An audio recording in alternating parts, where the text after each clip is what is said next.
Go to investorthrive.com right now to check out some of our free training on how you can make money as a real estate investor, or schedule a time with me so we can chat about our mastermind mentorship and how we can help you learn how to wholesale nationwide and grow your business. All right, what's up, dude? So, by the way, like, this isn't like you guys can't talk, everyone can talk, right? You can ask questions, but this is our deal calculator. This is how we run deals and see whether we should. The options are down here, but whether you should wholesale the deal, whether you should flip the deal, whether you should burr the deal, whether you should do a novation. You guys know what a novation is? No, I can teach you guys what a novation is. But or amortization, it shows you if you should do creative financing. So whenever we get a deal, we run it through here to see what's our best option to make the most money. That's why I was talking to you, like, let's crunch it and let's see what the options could have been. And that just kind of enables us to figure out if we made the best decision. So I want to show you guys talk about a deal that we just got in Payne, Utah. And I can zoom in like you said. Right. Under like 100 or 50 to 100. We just got this bad boy. It's pretty cool. So so most people, they want to know like how we got the deal, right? So I'm going to tell you about a service that maybe you guys don't know about. So when it comes to marketing, this is how we got this deal in Payne that is closing tomorrow, and we're going to make 86. How much was it? 88? 88K.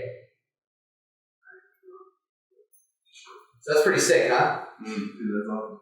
So when we didn't know we were going to make 88K, right, Corey? We were like planning on making how much? Maybe like 30, 50, 60. Okay. So how did we got it? How did we get the deal? Sunday.com. You guys know what Sunday.com is?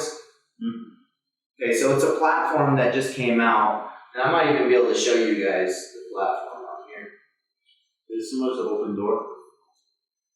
You want to explain a little bit, Corey? Sunday is just a platform where they sell deals to people who flip houses. Many flippers. You can't wholesale them. You have to buy it. You have to have a close on it. Yeah, so are they basically wholesale to you guys? Or no? Essentially. They're agents, but yeah, they pretty much do the same thing. So Sunday.com, sellers can go on here to be like, hey, I need to sell my house. But you can go on here as a buyer, and they have a marketplace you can enter into and make bids on properties. It costs money. It was free, but now because they've seen the value of it, they charge $500 a month to it. Now we just start having to pay today, but you make 88K, $500. It's not a big deal, right? Yeah. So that's how we found the deal. Because a lot of people are like, okay, when it comes to wholesaling and finding properties, what they teach you is mainly off market marketing, right? Like cold calling, texting, Google ads, like all the stuff you guys have probably been insights. But a lot of people, like Jerry Norton was telling you, a lot of people don't use platforms like agents, MLS, Sunday. There's other websites as well, like even Zillow, for sale by owner. There's a lot of homes, and especially with the MLS, a lot of homes that are distressed on the MLS. You just got to be consistently making those offers. So that's how we got it. You guys have any questions on how we found the property or anything about marketing? So how does it work with wholesaling the property that's on market? So I have a property that I'm going to be making an offer on. Hopefully today, tomorrow, it's on market. So how does it work with agent commissions and all that stuff? It's a good question. Yeah. So same thing with Sunday. You would have to be able to double close. Mm-hmm. So you know what double closing is? Mm-hmm. Transactional funding is basically like borrowing. Corey's got the house is $500,000. Corey gives me $500,000 to borrow cash for a day. He charges me 2% just to borrow that money. So 2% of $500,000, I'd have to pay what is that? $10K just to borrow his money. So you have to work that in. Cheaper than that. You can find it cheaper. So you have to work in the transactional funding, and you have to work in the closing costs, because that's what you have to do. So you're actually buying it, and you're not wholesaling it this time. You're closing on it.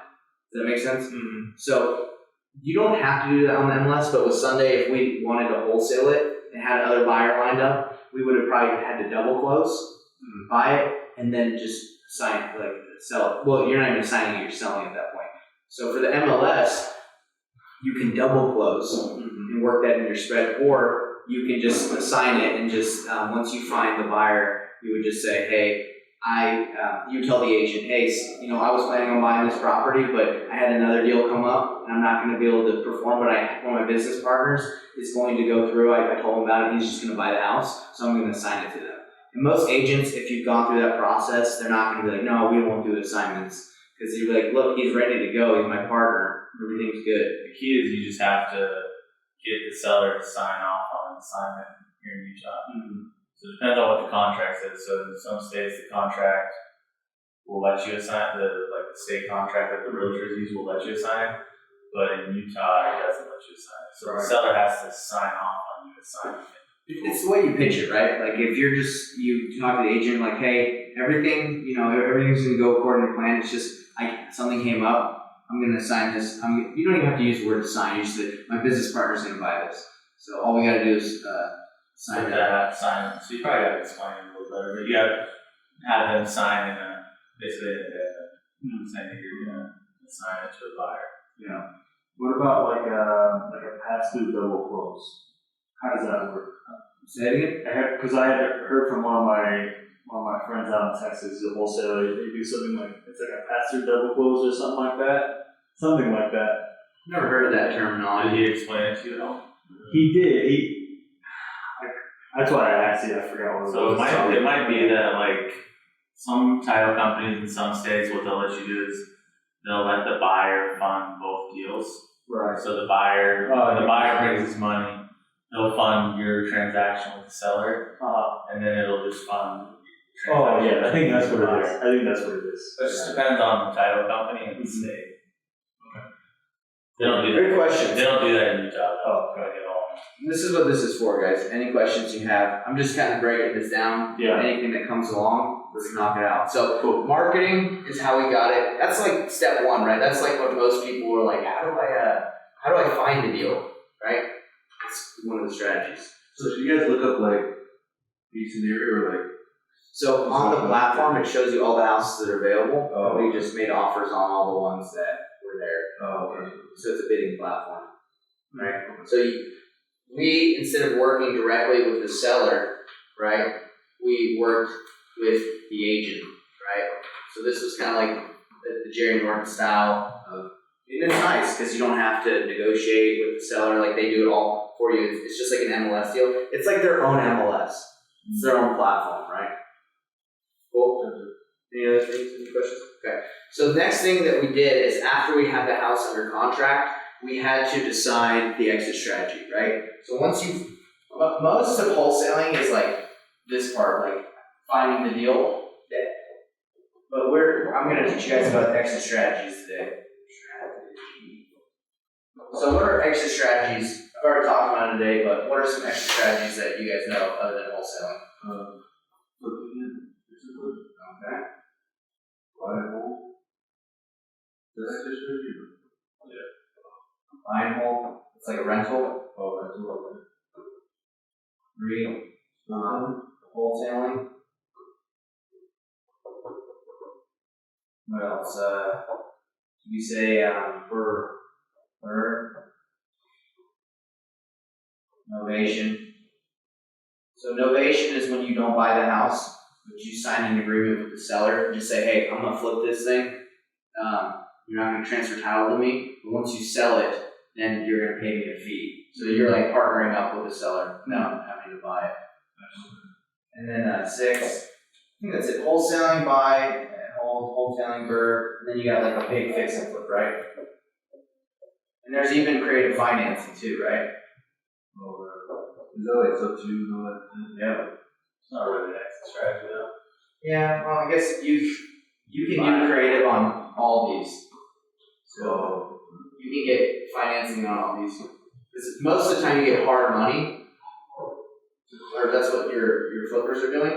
But you, instead of getting hard money, you can get creative with the deal, and they can pretty much go into any of these. So creative financing is more for like your purchase strategy, to save you money or to like make the deal possible. So let's break this bad boy down.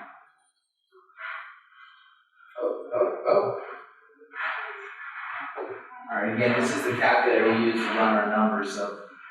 So we actually run our numbers too before we decide on the strategy. Like this helps us lock up deals at the right price. You guys run numbers for all those edge strategies and then see which one?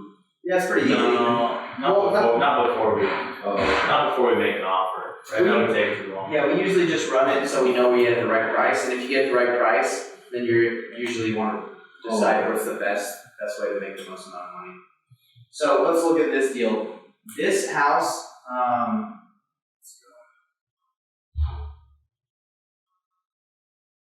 There it is. Okay, so I think we thought it was worth $550. No, about 470 ARV. 475. So we thought it was about 475 ARV. 475 ARV. And what price did we get it at? 373. So we bought it at 373, right? So you have about $100,000 buffer, right? Now, what this calculates, this is like a flipping calculator. This is like what flippers go through. You got your 12% interest, that's their hard money. The 2 points, loan points, that's for borrowing the money. You have to pay 2 points to a hard money lender just to borrow their money. You have your 15% down, that's what you usually have to bring to the deal to even get in, because they're not just going to be like, hey, I'll fund 100% deal. Sometimes they will, but you usually have to bring some money down. And the whole time, we thought maybe the whole time would be on this deal 3 months. We usually never do less than 3 months because it's just. So as we change these numbers, the cost of your money changes. So this is calculating how much money and interest you're going to pay while you hold the deal. So you have to do this all for the flipper if you're going to wholesale, because you got to figure out what their profit will be for them to buy your deal if you wholesale it. So there's usually 6% commissions if you don't have like a relationship with an agent. There's 3% to list it, 3% to a buyer's agent once they come, and then 1% closing costs. So we looked at this deal and we said, okay, look, if we bought this deal and put 10K into it,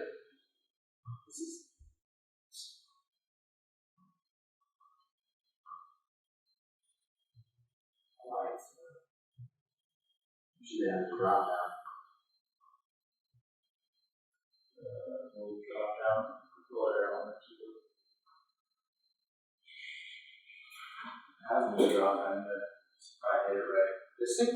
No, on the box. So tiny little. Oh, you talking about that little guy? Shoot. Ain't dropping down, boys. I'll change the square footage, it's all good. This is just calculating a medium rehab with the square footage that's here. So we'll just put 500, let's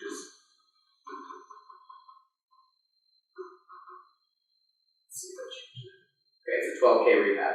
So it's saying if we bought this house at 373, put 12K into it, if we flipped it ourselves, we'd make $37,000, right? So we're like, okay, if we want to flip this, we'll make 37.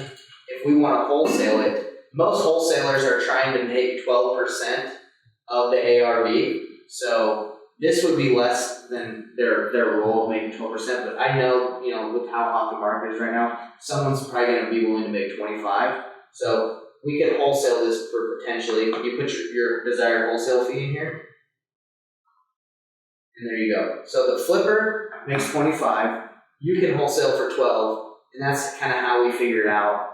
That was kind of our idea, right? But we thought, maybe we don't have to put in 10, right? We're like, maybe it might cost 5, carpet and paint, because right now, anything's selling. You don't really need to wholesale your deals. Anything's, like, at this point, who knows what's going to happen, but you put a piece of crap on the market, like, it'll sell. So we've been just buying stuff and putting carpet and paint, it's called wholetailing, putting it on the market. So let's say that rehab costs drop down to 5K. You guys following me? Mm-hmm. Yeah. So it's just math. So let's say that was our rehab cost and we wanted to flip this thing. And